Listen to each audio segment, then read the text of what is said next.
Assalamualaikum warahmatullahi wabarakatuh. Hi everyone, my name is Fera and my partner Deby Yuliani, and we're going to talk about pragmatics and discourse analysis for language teachers. And happy watching! The first is why pragmatics and discourse analysis matter for language teachers. Pragmatics is the study of how language convey meaning in specific social contexts, focusing on the speaker's intentions and how these are interpreted by listeners. Discourse analysis, on the other hand, looks at how large units of language, beyond single sentences, create meaning and structure in different communicative contexts. This could include conversations, text, media, or classroom interactions. The next is relevance to language teaching. Pragmatics helps students grasp the social cues and contextual rules that shape how messages are conveyed and received. Discourse analysis aims in understanding how conversations are structured, how topics flow, and how speakers signal shift in conversation or maintain coherence. The second is pragmatics for language teachers. Teachers often find that students can produce grammatically correct sentences but fail to use them appropriately in context.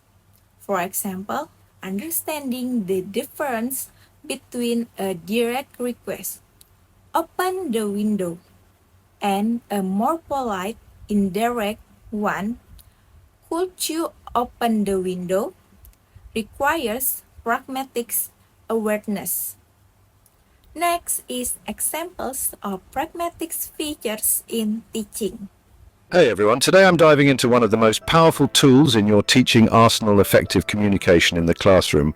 Let's break down some key pragmatic features that can transform your interactions with students. First up, speech acts. These are the building blocks of communication. Things like requests, commands, questions, and promises. Imagine you need your students to submit an assignment by Friday. Instead of saying, submit your assignment by Friday, you might say, could everyone make sure to have their assignments in by Friday? This subtle shift not only softens the command, but also invites cooperation. Next, let's talk about conversational norms. In any conversation, turn-taking and topic management are crucial.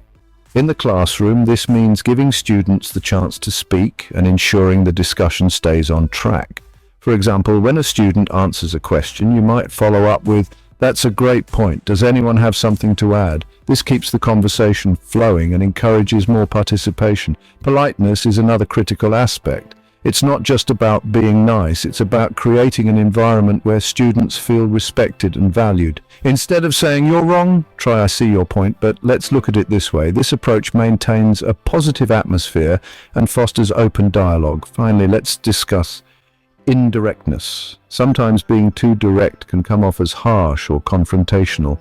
If a student is talking out of turn, instead of saying, "Stop talking," you might say, "I'd love to hear your thoughts in a moment. Can we let another student finish first?" This not only addresses the behavior, but also encourages patience and respect. So there you have it. Speech acts, conversational norms, politeness, and indirectness. By integrating these pragmatic features into your communication, you'll create a more engaging, respectful, and effective learning environment. Give these tips a try and watch your classroom transform. And next is practical classroom activities. If students look bored during language lessons, you're a teacher in need of a fun upgrade. First up, let's talk role plays. Imagine your students acting out a scenario in a restaurant. One's the customer, the other's the waiter. They can practice making complaints, negotiating the bill, or even apologizing for a small mistake.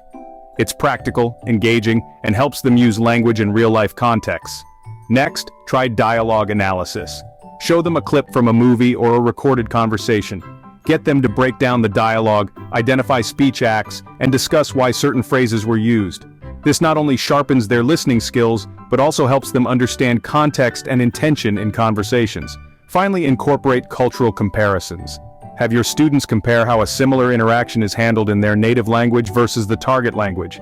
This builds their pragmatic competence and cultural awareness, making them more effective communicators. So there you have it. 3 fun, practical activities to boost your students' language skills.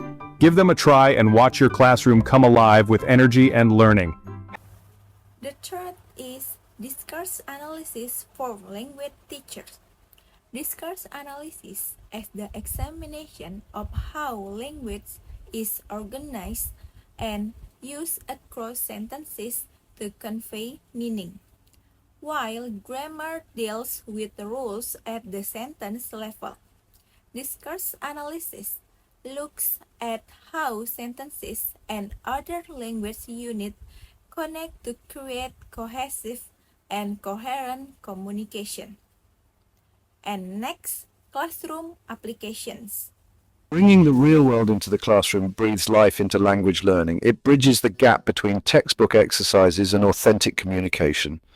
By incorporating materials like news articles, song lyrics, or even social media posts, educators provide learners with valuable exposure to language in action. This authenticity makes learning more engaging and relevant to students' lives. Imagine studying the present perfect tense. A textbook might offer isolated sentences, but a real-world news article demonstrates its use in context, showcasing how it connects past events to the present. Suddenly, the grammatical structure gains a sense of purpose and meaning. This is the power of bringing the real world into the classroom. Moreover, real-world texts expose learners to a wider range of vocabulary and idiomatic expressions. They encounter language as it's used naturally, including colloquialisms and cultural nuances that textbooks often miss. This natural exposure helps learners develop a more intuitive understanding of language, going beyond rote memorization to true comprehension. In essence, real-world texts transform the language learning environment. They shift the focus from abstract grammatical rules to practical communication skills. When students encounter language in authentic contexts, they are more likely to internalize it and use it effectively in their own lives. This approach fosters a deeper appreciation for the nuances of language and its power to convey meaning in diverse ways. Discourse features are the building blocks of effective communication. They encompass elements like cohesion and coherence, which ensure that texts flow logically and ideas are interconnected. By analyzing these features in real-world texts, students develop a sharper eye for how language works beyond the sentence level. Cohesion refers to the grammatical and lexical links that hold a text together. For example, consider the use of pronouns to refer back to previously mentioned nouns. This seemingly simple device plays a crucial role in creating a smooth reading experience. Similarly, the repetition of keywords or the use of synonyms helps to establish connections between different parts of a text. Coherence, on the other hand, focuses on the overall meaning and organization of a text. It's about ensuring that ideas are presented in a logical sequence that makes sense to the reader. This involves recognizing the relationships between sentences and paragraphs, such as cause and effect, contrast, or chronological order. Analyzing real-world texts allows learners to see these discourse features in action. They begin to understand how skilled writers use language to create cohesive and coherent narratives, arguments, or explanations. This awareness, in turn, informs their own writing and speaking, helping them to craft clearer and more impactful communication. For instance, students might examine a persuasive essay, paying attention to how the author uses transitional words and phrases to guide the reader through the argument. They might also analyze how the writer uses evidence and examples to support their claims, creating a cohesive and compelling case. These observations provide valuable insights that students can then apply to their own persuasive writing tasks. Discourse patterns are recurring structures that shape how we communicate. They provide frameworks for organizing information and achieving specific communicative goals. By familiarizing themselves with common patterns like problem solution, cause effect, or compare contrast, students gain a deeper understanding of how texts are structured. Consider the problem solution pattern. This common structure often appears in opinion pieces or proposals. It involves presenting a problem, analyzing its causes and effects, and then proposing a solution. Recognizing this pattern helps learners to anticipate the flow of information and to identify the writer's stance on the issue. Another common pattern is the compare-contrast structure. This pattern is frequently used in academic writing to analyze the similarities and differences between two or more concepts, theories, or events. Understanding this pattern enables students to follow complex arguments and to evaluate the validity of comparisons being made. By analyzing real-world texts, students learn to identify these patterns and understand how they contribute to the overall meaning. They begin to recognize the subtle cues that signal shifts in topic or perspective, such as transitional phrases or changes in verb tense. This awareness empowers them to navigate complex texts with greater ease and comprehension. For example, students could examine a scientific article that explains a natural phenomenon.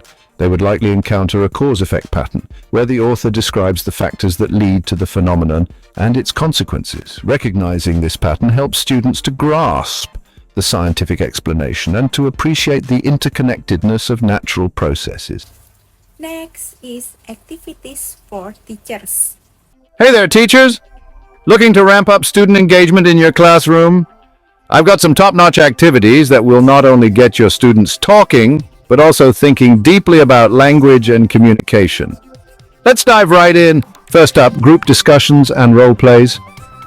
This is a fantastic way to get students experimenting with different discourse markers and communication strategies. Here's how you do it. Assign a discussion topic. It could be anything from current events to ethical dilemmas. Split your class into small groups and encourage them to take on different roles or perspectives.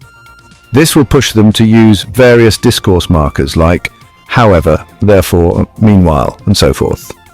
After the discussion, ask them to reflect on how these elements contributed to the flow and coherence of their conversation. Trust me, you'll see a significant improvement in their verbal communication skills. Next on the list is comparing speech and writing. This activity is perfect for helping students understand the nuances between spoken and written language. Here's a simple way to get started. Find a news report and an academic article on the same topic. Have your students read and listen to both. Then ask them to identify the differences in structure, tone, and style. For instance, they might notice that the news report is more conversational and immediate, while the academic article is formal and detailed. This will hone their analytical skills and give them a deeper appreciation of how context shapes communication. Remember, the goal here is to make learning interactive and fun. These activities not only engage students, but also enhance their critical thinking and communication abilities. Give them a try in your next class and watch the magic happen.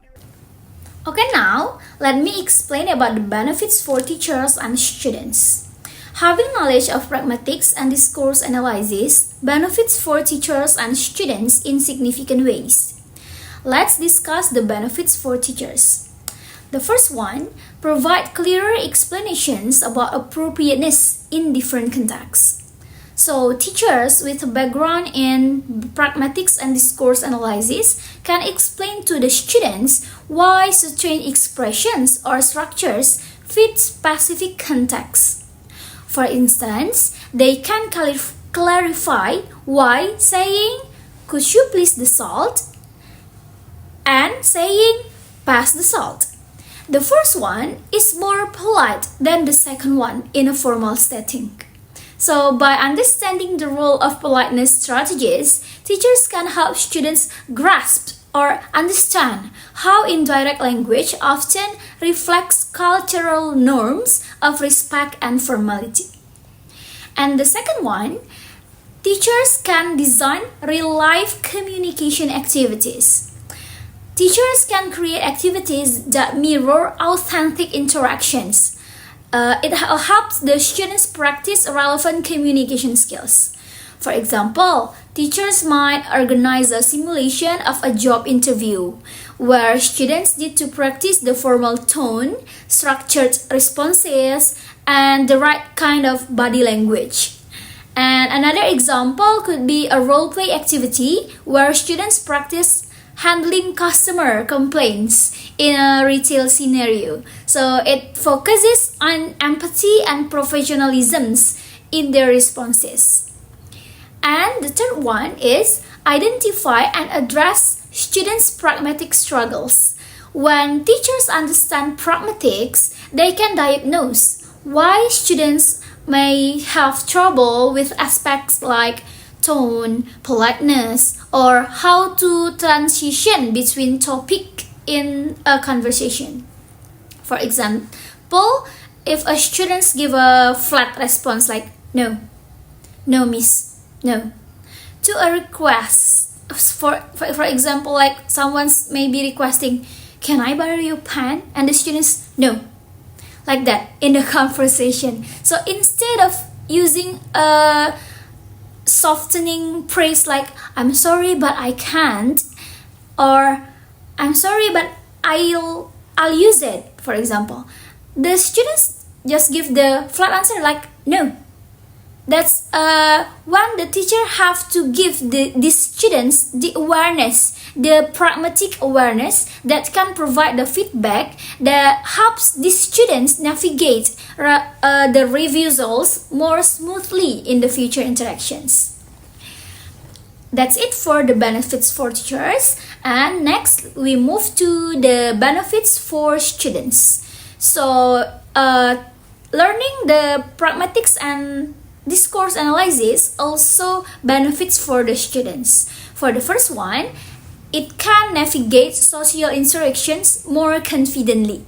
So students who understand pragmatics can connect their language to suit various situations. For example, they would know to switch from casual slang with friends to a more formal tone when addressing a professor or teachers. This flexibility boosts their confidence in adjusting their speech depending on context, purpose, and audience. And the second one is build a cross-cultural awareness. With an awareness of a discourse and pragmatics, students can better understand how cultural differences affect communication styles. For instance, students might learn that direct eye contact is considered respectful in some cultures, but confrontational in others, in different cultures, for example. This understanding helps them communicate respectfully and avoid cultural misunderstandings, especially in multicultural environments. And the third one is improve academic and professional language skills. So the students equipped with pragmatic knowledge are more adept at structuring their speech and writing effectively.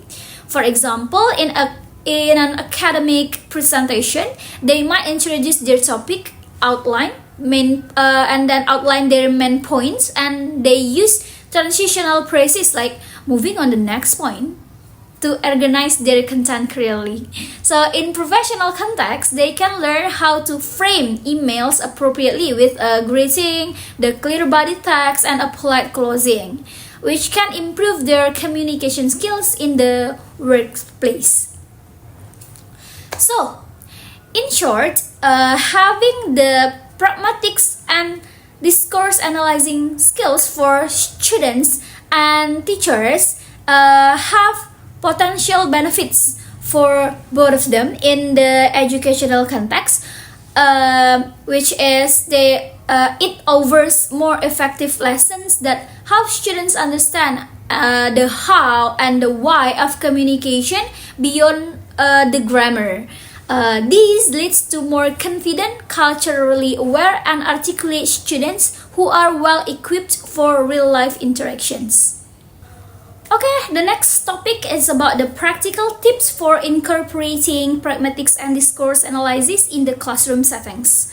So, incorporating pragmatics and the A into the classroom can significantly enhance students' communicative competence, like what I explained before.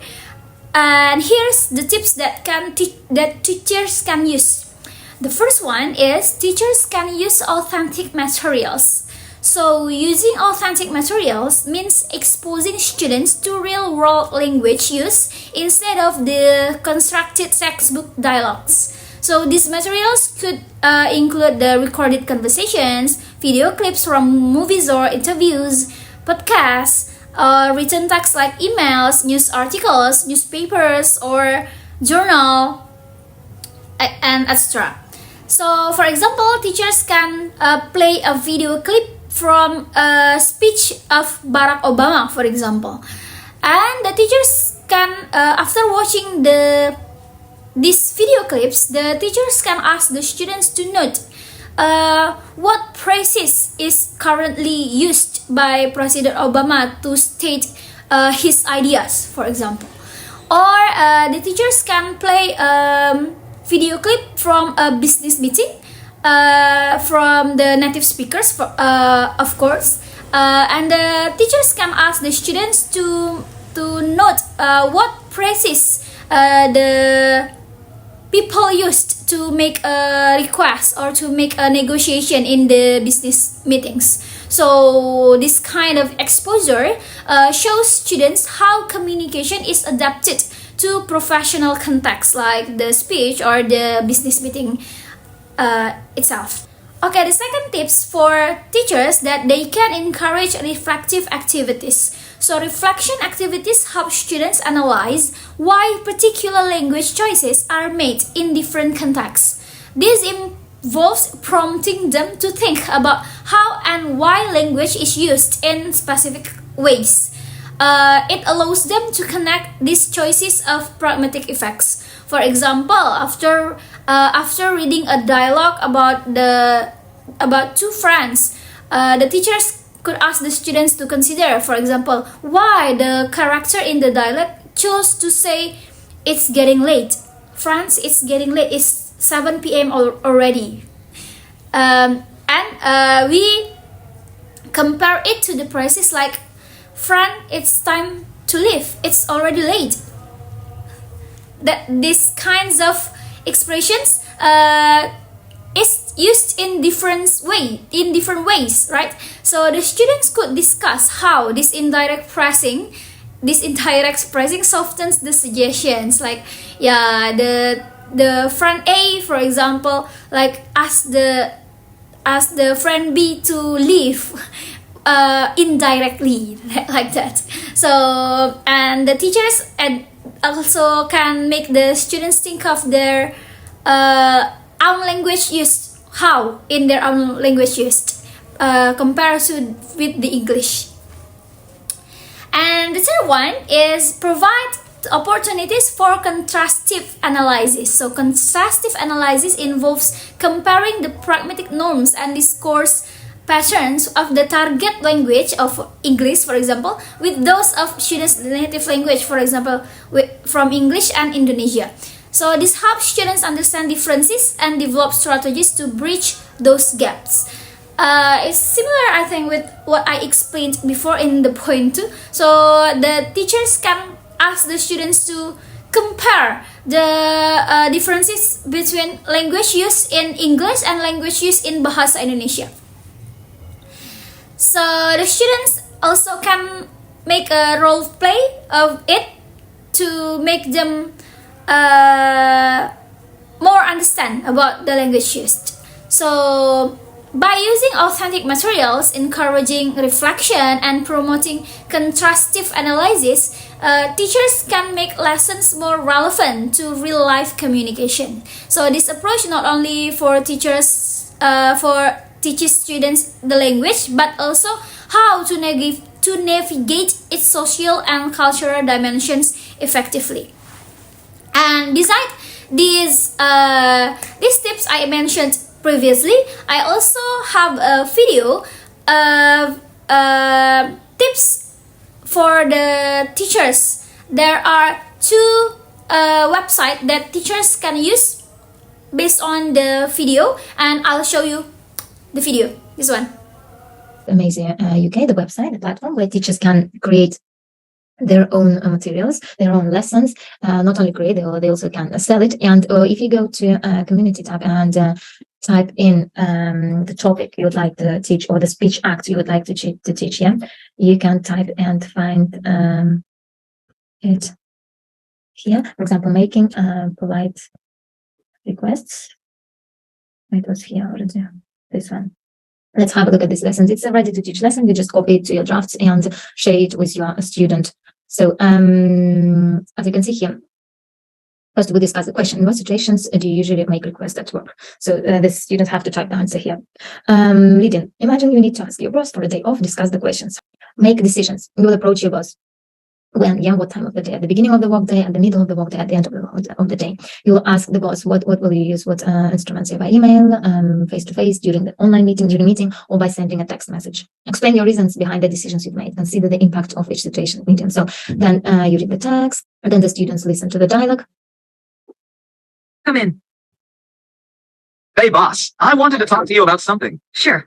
What's on your mind? Well, I was thinking, I want to take a day off next week. Oh, okay. Any particular reason? And then they listen again, finish the sentence with the missing words. It will help them to study the expressions they need.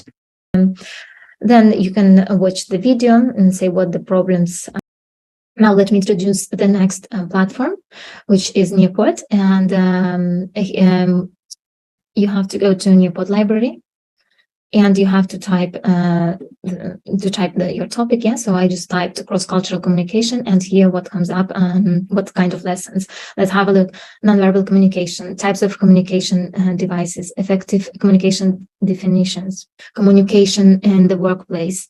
In this lesson, students will learn about communicating with peers and supervisors. Your students will be able to identify different types of communications and their appropriate uses. So you can click on preview, and if you like the lessons, you add it to your lesson and teach it. So objectives. Compare different forms of digital communication and their role in the workplace. Apply your skills and practice various types of communication in different scenarios. Oh, interesting. Let's have a look. Newport is really interactive platform. So teachers should see pragmatics and discourse analysis as important parts of language teaching, not as an extra topics. So using this pragmatics and discourse analysis can really improve how the teachers teach. When we, the teachers, focus on these areas, we help the students go beyond just memorizing words, vocabulary, or grammar rules like the tenses. So the students start to understand how language actually works in real life conversations and social settings. This doesn't just make them better at speaking or writing, it also helps them become more aware of different cultures and think more critically, which are skills they'll need in real life. So by taking this approach, we the teachers make the language learning more interesting and useful. It prepares students to be skilled, flexible, and aware communicators who can handle different situations. I think that's all that Fera and Deby, can explain. Thank you for watching. Wassalamualaikum warahmatullahi wabarakatuh.